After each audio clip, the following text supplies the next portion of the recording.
ఓం శ్రీ కార్తీక దామోదర స్వామియే నమః. కార్తీక పురాణం 9వ అధ్యాయం. యమదూత సంభాషణము. విష్ణుదూతోక్తి అజామీలుని విముక్తి. విష్ణుదూతలు ఇలా అడిగిరి: ఓ యమదూతలారా, మీ ప్రభువు మీతో చెప్పిన మాటలేమిటి? మీ యమదండనకు ఎవడు తగినవాడు? పుణ్యమనగా ఏమి, పాతకమనగా ఏమి? ఈ విషయములన్నింటినీ మాకు చెప్పుడు.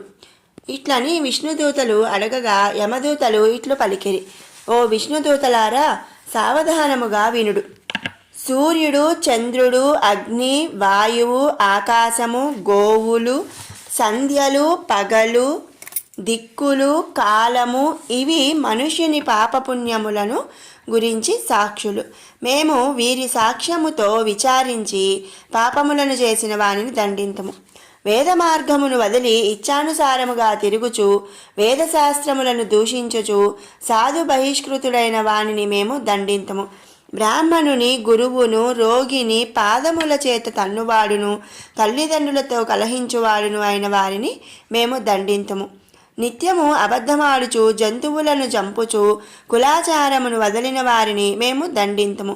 ఇచ్చిన సొమ్మును తిరిగి తీసుకున్న వానిని, డాంబికుని, దయాశాంతులు లేని వారిని, పాపకర్మలందాసక్తులైన వారిని మేము దండింతము. పరుని భార్యతో క్రీడించు వానిని, ద్రవ్యమును గ్రహించి సాక్ష్యమును చెప్పువానిని మేము దండింతుము. నేను దాతనని చెప్పుకొను వానిని, మిత్రద్రోహిని, ఉపకారమును మరచి వానిని అపకారమును చేయువానిని మేము దండింతుము. వివాహమును చెరుచువానిని, ఇతరుల సంపత్తులను చూచి అసూయపడు వారిని మేము దండింతుము. పరుల సంతానమును చూచి దుఃఖించువానిని, కన్యాశుల్కముల చేత జీవించు వాని వడ్డీతో జీవించు వానిని మేము దండింతము.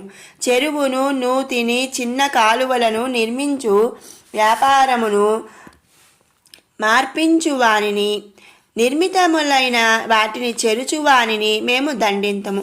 మోహము చేత మాతాపితరుల శ్రాద్ధమును విడచిన వానిని, నిత్యకర్మను వదిలిన వానిని మేము దండింతము. పరపాక పరిత్యాగిని, పరపాకరతుని, పితృశేషాన్నమును భుజించు వానిని మేము దండింతము. పరపాక పరిత్యాగి అనగా తాను వండిన అన్నములో ఇతరులకు ఎంత మాత్రమును పెట్టక తానే అంతయు భుజించువాడు. పితృశేషాన్న భోక్తమనగా శ్రాద్ధభోక్తలు భుజించిన తరువాత మిగిలిన అన్నమును భుజించువాడు. ఇతరుడు దానము చేయ సమయాన ఇవ్వవద్దు అని పలుకువానిని, యాచించిన బ్రాహ్మణునికి ఇవ్వని వానిని, తనని శరణుజొచ్చిన వానిని చంపువానిని మేము దండింతము. స్నానమును, సంధ్యావందనమును విడుచువానిని, నిత్యము బ్రాహ్మణ నిందకుని, బ్రాహ్మణ హంతకుని, అశ్వహంతకుని, గోహంతకుని మేము దండింతము. ఈ మొదలైన పాతకములను చేయు మానవులు యమలోకమందు మా చేత యాతనలు పొందుదురు. ఈ అజామీలుడు బ్రాహ్మణుని వంశమందు జన్మించి దాసీ సంగలోలుడై పుట్టినది మొదలు చచ్చు వరకు పాపములను చేసినాడు. ఇతని చేయబడిన పాపములకు మితి లేదు. ఇట్టి విప్రాధముడు మీ విష్ణులోకమునకు ఎట్లు అర్హుడగును? ఈ ప్రకారముగా పలికిన యమదూతల మాటలు విని విష్ణుదూతలు చిరునగవుతో వికసించిన ముఖపద్మములు గలవారై మేఘ సమాన గంభీరధ్వనితో నిట్లనిరి: ఏమి ఆశ్చర్యము! మీరింత మూఢులు! ధర్మ మర్యాదను మేము చెప్పెదము, సావధానముగా వినుడు. దుస్సంగమును విడుచువాడు సత్సంగమును ఆశ్రయించువాడు, నిత్యము బ్రహ్మచింతనము చేయువాడు యమదండార్హుడు కాడు. స్నాన సంధ్యావందనములు ఆచరించువాడును, జపహోమదుల ఆచరించువాడును, సర్వభూతములందు దయావంతుడును యమలోకమును పొందడు. సత్యవంతుడై అసూయాదోషరహితుడై జపాగ్నిహోత్రములను చేయుచు కర్మల ఫలములను బ్రహ్మయందుంచినవాడు యమదండార్హుడుగాడు. కర్తృభోక్తృత్వాదులను సగుణ పరమేశ్వరుని యందు స్థాపించి ఈశ్వరార్పణ బుద్ధితో కర్మలను ఆచరించుటయే తాత్పర్యముగా కలవాడు. యమమందిరానికి వెళ్ళడు. అన్నదానం ఆచరించువాడును, జలదాతయు, గోదానకర్తయు, వృషోత్సర్గకర్తయు యమలోకమును పొందడు. వృషోత్సర్గము అంటే ఆబోతును అచ్చుపోసి వదులుట. విద్యను కోరిన వారికి విద్యాదానం ఆచరించువాడును, పరోపకారమంద ఆసక్తి కలవాడును యమలోకమును పొందడు. హరిని పూజించువాడును, హరినామము జపించువాడును, వివాహములను ఉపనయములను చేయువాడును యమలోకమును పొందడు. మార్గమధ్యమందు మండపములు కట్టించువాడును, క్రీడాస్థానములను గట్టించువాడును, దిక్కులేని శవమునకు మంత్ర సంస్కారమును చేయించువాడును యమలోకమును పొందడు. నిత్యము సాలగ్రామార్చనమాచరించి ఆ తీర్థమును పానము చేసి దానికి వందనమాచరించువాడు యమలోకమును పొందడు. తులసీ కాష్టమాలికను మెడయందు ధరించి హరిని పూజించువాడును, సాలగ్రామమును పూజించువాడును యమలోకమును పొందడు. భాగవతమును వ్రాసి గృహమందు పూజించుచున్నను, గృహమందుంచుకున్నను యమలోకమును పొందడు. సూర్యుడు మేషతుల మకర సంక్రాంతుల యందుండగా ప్రాతస్నానం ఆచరించువారు యమలోకమును పొందరు. రుద్రాక్షమాలికను ధరించి జపదాన హోమాదులను ఆచరించువాడు యమలోకమును పొందడు. నిత్యమును అచ్యుత, గోవింద, అనంత, కృష్ణ, నారాయణ, ఓ రామాయని హరినామ సంకీర్తన ఆచరించువాడు యమలోకమును పొందడు. కాశీయందు మణికర్ణికా ఘట్టమందు హరిస్మరణ చేయిచు మృతి నొందిన ఎడలవాడు సర్వ పాపములు చేసిన వాడైనను యమలోకమును పొందడు.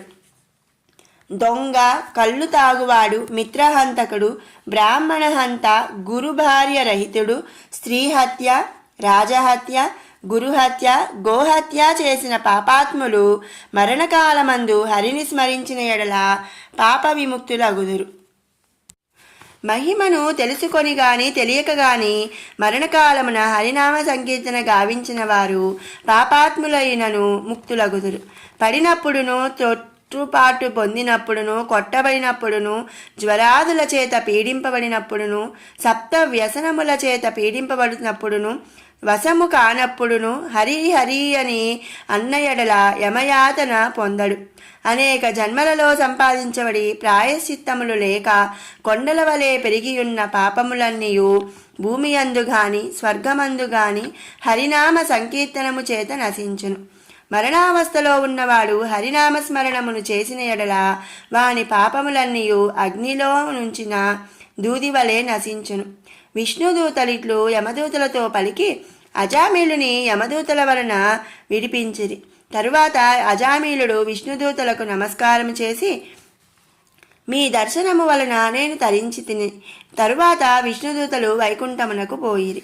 తరువాత అజామీలుడు యమదూత విష్ణుదూతల సంవాదమును విని ఆశ్చర్యపడి, అయ్యో ఎంత కష్టమాయెను, ఆత్మహితము చేసుకొనలేక పోతిని కదా, చిచ్చి నా బ్రతుకు సజ్జన విందిత మాయను గదా, పతివ్రత అయిన భార్యను వదిలివేసి కళ్ళు దాగడి దాసీ భార్యను స్వీకరించితిని కదా, వృద్ధులు నాకంటే వేరే దిక్కులేని వారును పుణ్యాత్ములైన మాతాపితరులను నీచుడైన విడిచితిని కదా, అయ్యో ఎంత కష్టము, ధర్మమును చెరుచువారు కాముకులు నిరంతరం అనుభవించడి నరకమందిప్పుడు నేను నిశ్చయముగా పడివాడను.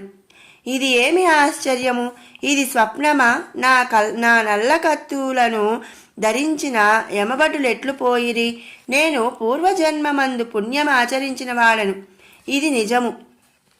అట్లుగానిచో దాసీపతినైన నాకు మరణకాలమందు హరిస్మృతి ఎట్లు గలుగును, నా జిహ్వ హరినామమును ఎట్లు గ్రహించును, పాపాత్ముడనైన నేనెక్కడ, అంత్యకాలమంది స్మృతి ఎక్కడ, సిగ్గు విడిచి బ్రాహ్మణులను జంపనేనెక్కడ, మంగళకరమైన నారాయణ నామం ఎక్కడ. అజామిళుడిట్లు విచారించి నిశ్చలమైన భక్తిని పొంది జితేంద్రియుడై కొంతకాలము ఉండి సాయుధ్యముక్తిని పొందెను. కాబట్టి నారాయణ నామకీర్తన గావించువారు సమస్త పాప విముక్తులై వైకుంఠలోకము పొందుదురు. ఇందుకు సందేయము లేదు. ఓం శ్రీ కార్తీక దామోదర స్వామియే నమః. శివానందలహరి 9వ శ్లోకం. గభీరే కాసారే విసతి విజనే ఘోర విపినే విశాలే శైలే చ భ్రమతి కుసుమార్ధం జడమతిః సమర్ప్యైకం చేతః సరసిజముపానాథ భవతే సుఖేనావస్థాతుం జన ఇహ న జానాతి కిమహో. ఓ ఉమాపతి, మానవుడు తెలివి తక్కువవాడై నీ ఆరాధనకై పూలను సేకరించవలనని లోతైన చెరువులలోకి దిగుతున్నాడు. నిర్జనారణ్యాలలో ఎత్తైన పర్వతాలలో పరిభ్రమిస్తున్నాడు. కానీ మనసునే పద్మాన్ని నీకు సమర్పించి ఇచ్చట సుఖంగా స్థిరంగా ఉండడం తెలుసుకోలేకున్నాడు కదా. ఏమి ఈ ఆశ్చర్యం అంటే మనసును భగవంతుడికి సమర్పించడం సర్వోత్కృష్టమైన పూజ అని భావం.